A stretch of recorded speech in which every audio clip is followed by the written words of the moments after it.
kindly welcome the President of the Republic of Sierra Leone, His Excellency, retired Brigadier Dr. Julius Maada for a keynote address and the official launch of We Are Equal campaign Sierra Leone.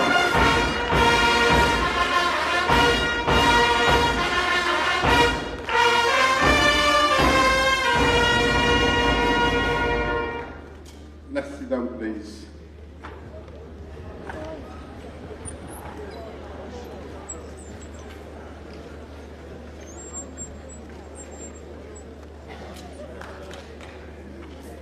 Mr. Chair, Your Excellency Deborah Katisa Calvajo, First Lady of Cabo Verde, Your Excellency Mrs. Monica Gaingos, if I will get that one. May the soul of our brother rest in peace. Yes.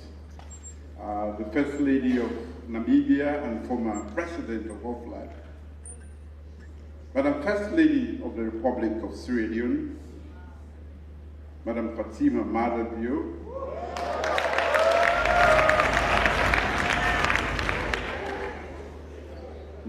Dr. Nadas Bahunu, Executive Secretary of OFLAG, distinguished representatives of First Ladies, the Honorable Leader of Government Business, ministers and other state functionaries, members of Parliament, members of the Diplomatic and Consular Corps, distinguished ladies and gentlemen, good afternoon. Today is an exciting day. Therefore, it is my pleasure to formally and warmly welcome all of my sisters, phenomenal First Ladies, to this historic city of Freetown. I'm honored to have been personally invited to be a part of this We Are Equal campaign, the launching of this We Are Equal campaign in Sierra Leone, which is initiated by the Organization of African Ladies for Development. It is good news. Sierra Leone is more than ready to embrace this campaign.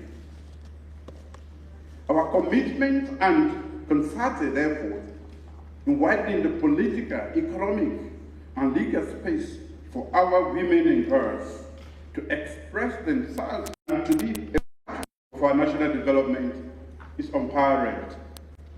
So this is the right place to come when you want to see freedom for women. Freedom has come, not so? Yeah.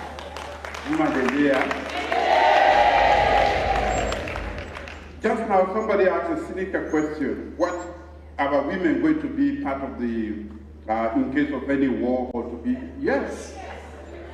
They were, not so. And I can see a handful of them already dressed in their combat fatigue.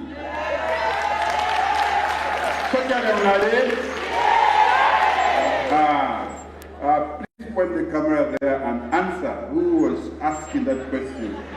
Those are our warriors, they are women, and this is just a cross-section of them. And we have the police women too. When are they? Thank you very much. We will answer every question along the way. It will interest you to know that when I was going to vote in 2018, presidential and general elections, I took my little daughter, as risky and dangerous as it was. She is here, Amina. Most people thought this was an act of solidarity, you know, taking the whole family. But for me, it was not. It was actually a declaration of my commitment to women and girls' empowerment.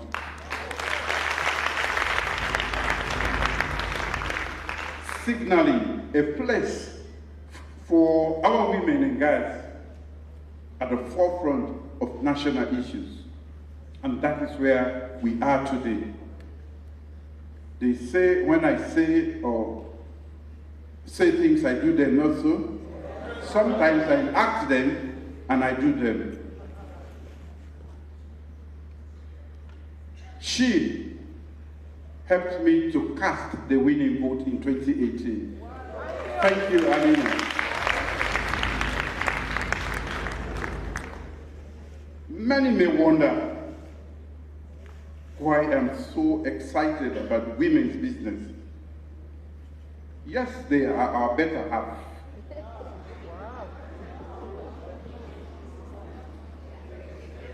But the truth is, actually lies in my personal journey. And at the risk of sounding like an old record, I will state that again. I lost my father at a very tender age. My mother, who was not fortunate to have gone to school, my elder sister, both of blessed memory, immediately stepped in, and the rest is history, if I am who I am today. These two people supported me and encouraged me to pursue my dreams and to be the best I am that I can be. Then I saw the heart of a woman.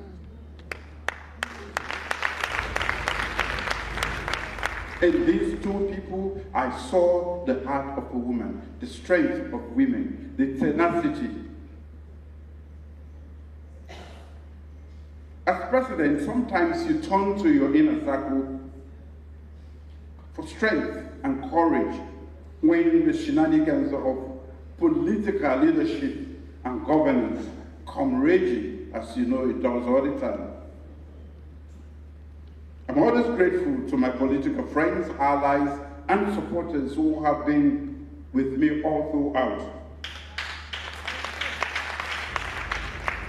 But in all of that, the unwavering constant through thick and thin is always my wife, Fatima.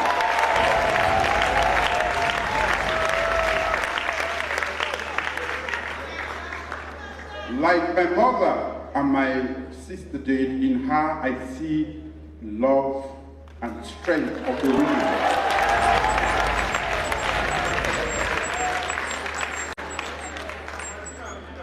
Madam First Lady, I thank you for all the support. And on behalf of my colleagues, heads of states who are not here today, I want to thank all of you who are supporting your various husbands and the country to do the many things that you are doing to develop our continent, Africa. We are proud of you and your contribution to delivering the development aspirations of your respective countries.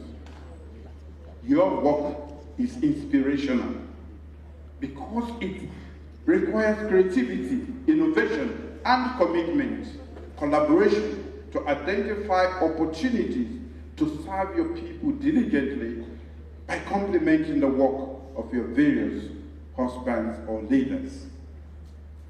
Gone are those days when first ladies were mere accessories. These are vestiges of the past that we are eager to discard in the new Africa that we are finding.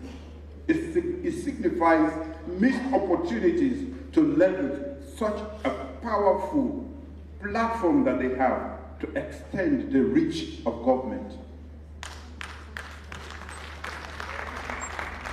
This generation of First Ladies have set a standard of excellence and have positioned their offices to drive policy, shape national discourse, and champion the causes of vulnerable, especially our women and children in Africa who are seeking equity and equality.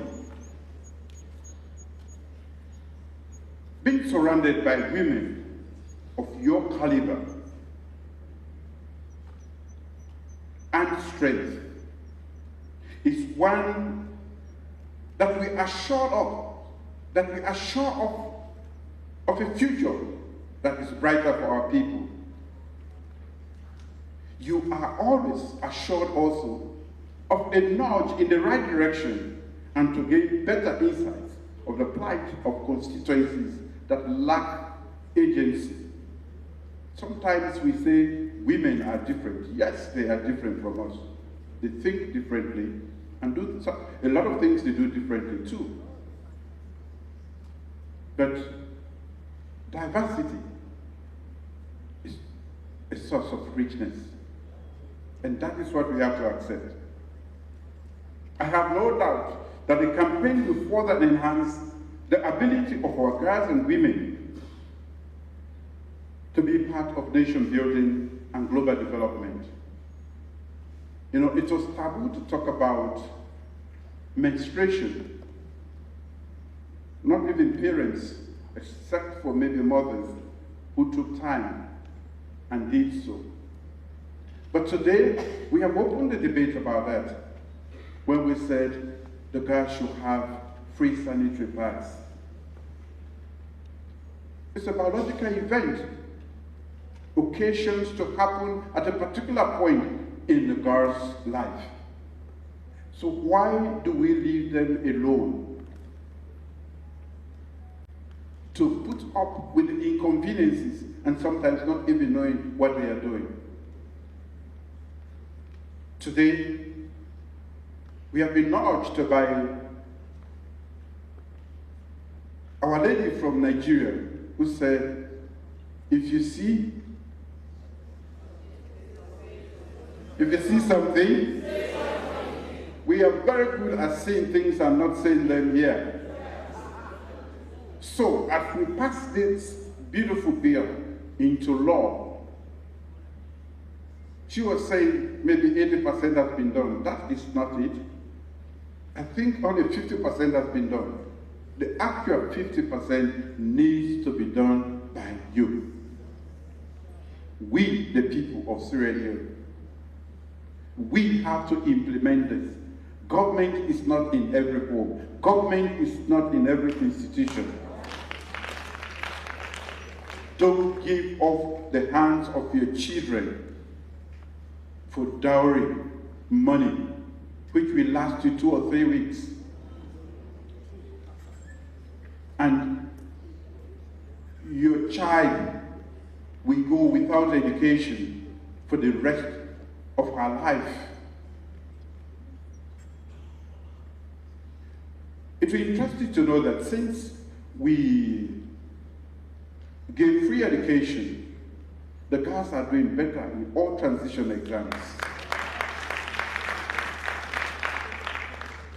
In fact, for the first time in the 200 years history of the Fulbe College, we have more women doing engineering because of our STEM policy.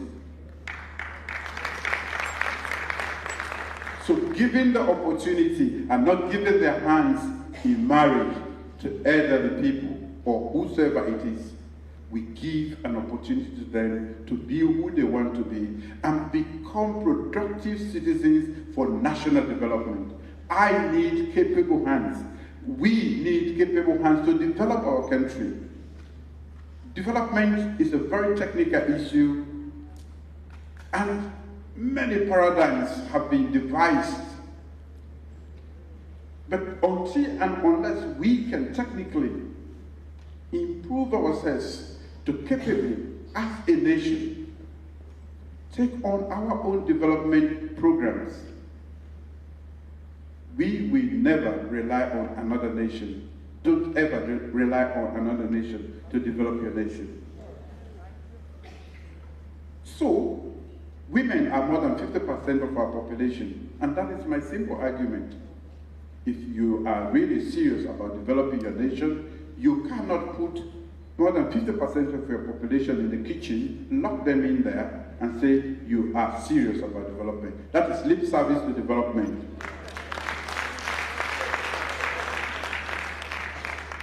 When I assumed leadership of our beloved nation in 2018, I saw an opportunity, therefore, to widen the space create the enabling environment, allocate needed resources, and promulgate and amend the necessary laws to empower our women and girls. I did not waste time. My government has launched and implemented the most radically progressive and impactful initiatives for the advancement of women and girls.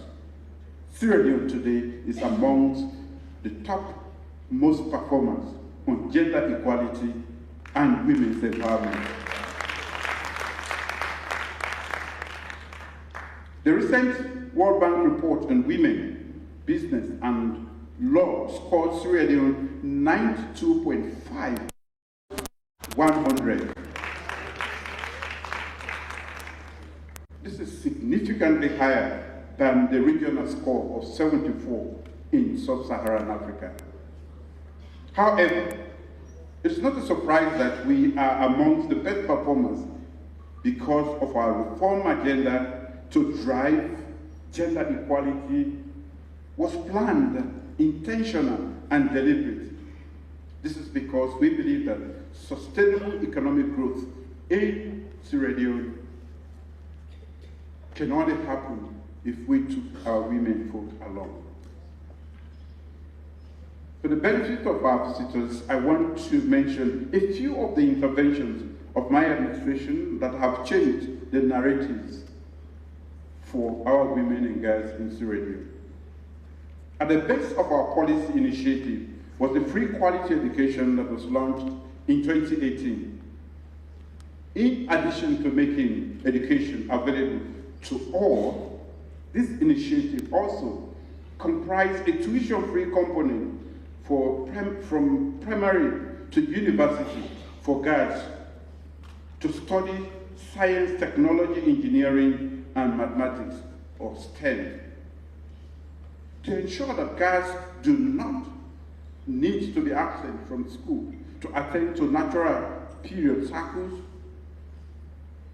With the support of the First Lady, the Free Sanitary Pad campaign for all school-going girls, with myself and my wife as chief campaigners, we started that too. In 2018, we declared a state of emergency on rape to give momentum to the Hands Off Our Girls campaign, which she had just launched. This was a campaign meant to criminalize and punish sexual violation of girls. We have also established the Sexual Offences and Murder Court, which is a specialized division of the High Court of Sierra Leone to expedite sexual and gender-based matters.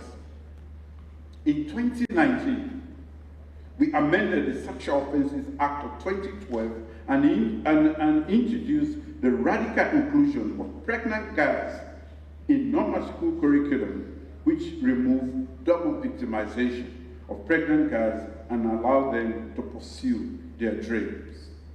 I listened to my sister from Nigeria. They have a beautiful case. We are in a lot of other, they have created special schools for them, and with a lot of emphasis on vocational and technical training. I think that is a model that we also try to learn from and add to what we have. My administration now has a standalone Gender and Children's Affairs Ministry separated from the Ministry of Social Welfare to handle the affairs of women and children. With the passing of the landmark law, the Gender Equality and Women's Empowerment Act in 2022, women have been accorded 30% in all aspects of governance, including the 30% allocation of cabinet positions and parliamentary seats. I'm very proud to say that my appointment of cabinet ministers is in strict compliance with this provision. That's not just a political statement, as many politicians we do. When we talk, we do. The abolition of the Child Marriage Act of 2024 which came just before the first anniversary of my second term, is the catalyst for the launch of the We Are Equal campaign in Sierra Leone, which resonates so well with the theme of the campaign, abolish child marriage, to keep them learning. I'm just surprised that you didn't bring a lot of young girls today. They are the future beneficiaries. Most of us seated there are either perpetrators or victims.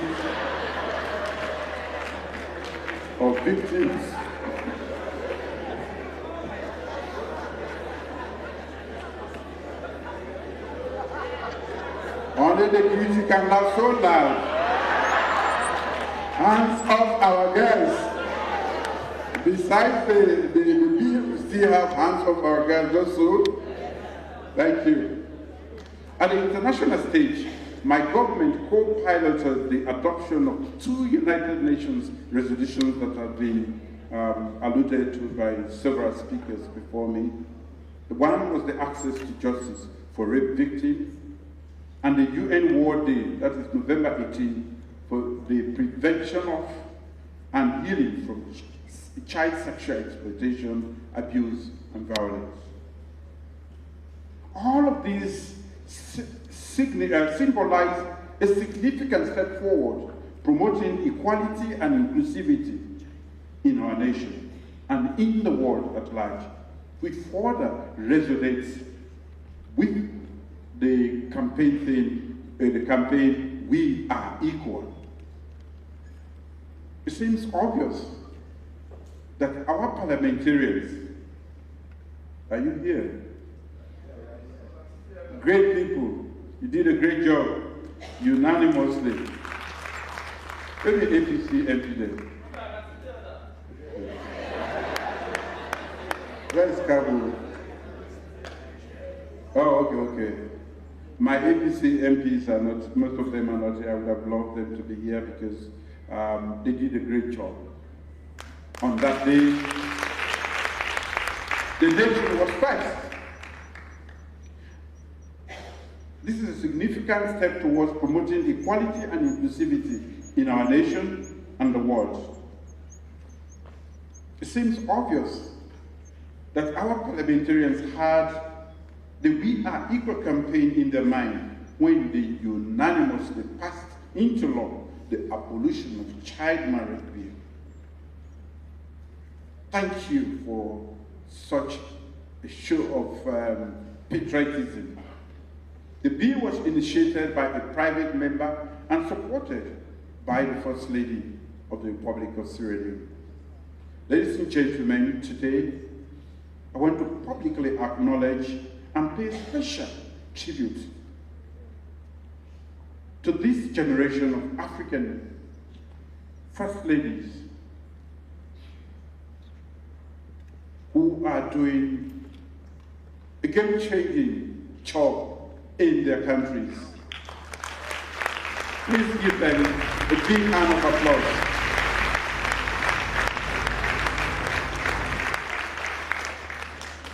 You, our First Ladies, are at the forefront of fights that are changing the course of history and giving voice to over half of our population who have been downtrodden, voiceless, and disempowered for far too long.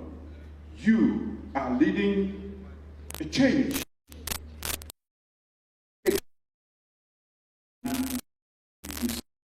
Again, we are very important.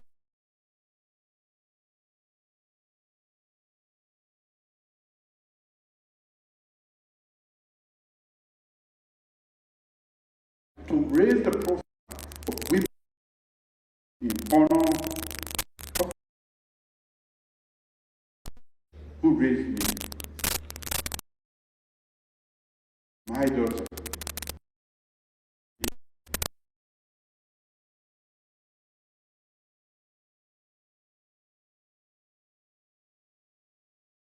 That single ballot was so heavy, I had to hold her hand to drop it in, and that was the winning ballot. She's here to witness this landmark bill that's an act of parliament. This is an accomplishment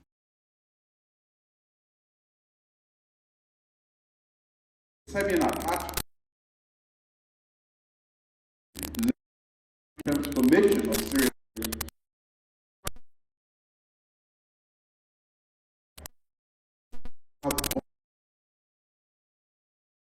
Determining the future and the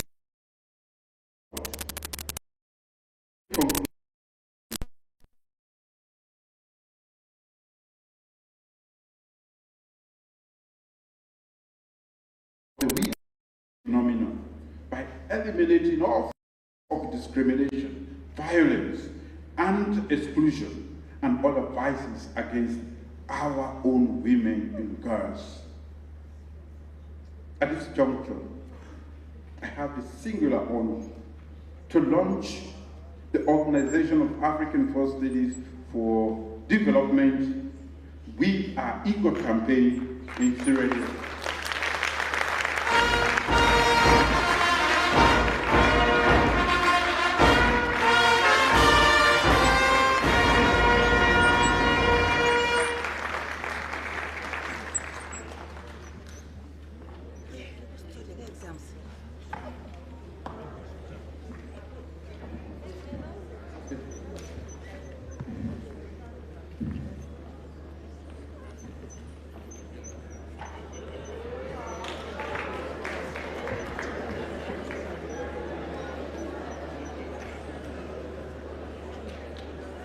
Thank you, His Excellency the President, Brigadier Julius Maada. We have one more symbolic action to take before we get the President's assent to the bill. And to do that, I would like to invite the Acting Clerk of Parliament for the citation, Mr. Gilbert Bosco Nabe. Please come forward. Mr. Gilbert Bosco Nabe is going to do the citation before we get the President to officially give his assent to the bill, which would be quite symbolic this afternoon. Ladies and gentlemen, please welcome me.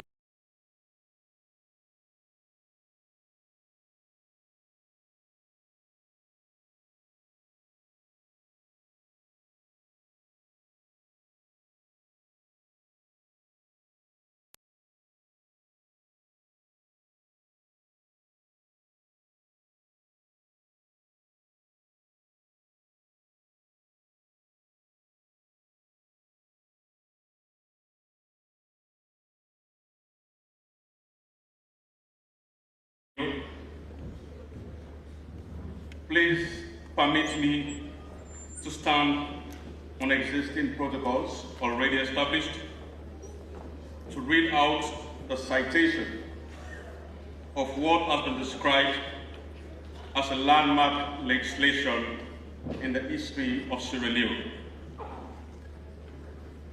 The Prohibition of Child Marriage Act 2024, being an act to prohibit child marriage, to provide protection for victims of child marriage, and to provide for other related matters, passed in Parliament of Sierra Leone this 20th day of June in the year of our Lord 2024. This printed impression has been carefully compared by me with the bill which has passed Parliament and found by me to be a true and correct printed copy of the said bill, as signed by me, Gilbert Bosco Nabe, the Acting Clerk of the House of Parliament. Thank you, Mr. Nabe. His Excellency, we kindly ask that you, and he's going to be accompanied by the First Ladies visiting and all the representatives from, yes.